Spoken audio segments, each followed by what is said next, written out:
SOS medici e chirurghi. Sentite quanti ne perderemo nei prossimi anni. L'allarme è stato lanciato in giornata da Bassano dal governatore del Veneto Luca Zaia.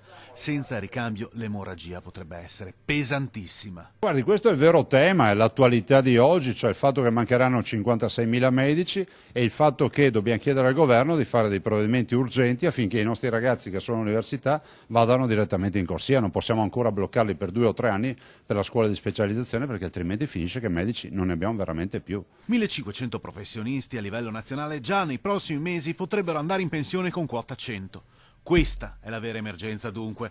Zaia tira in ballo il numero chiuso ai test d'ingresso per medicina e dice: non si può giudicare se uno è un bravo chirurgo chiedendogli di che colore era il cavallo bianco di Napoleone. La selezione deve avvenire con gli esami e in corsia. E poi c'è la questione del contenzioso medico-legale. Sempre più giovani optano per altre specializzazioni perché c'è un concreto rischio di finire in un'aula di tribunale.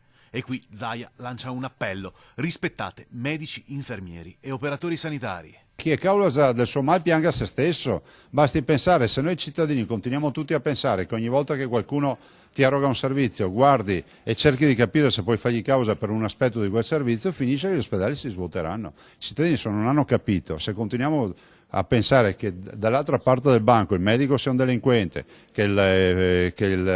che l'infermiere si comporti male o quant'altro, finirà che a forza di cause, ormai abbiamo gli uffici degli avvocati davanti agli ospedali, finirà che svuotiamo gli ospedali. Poi andremo a curarci in giro per il mondo, immagino.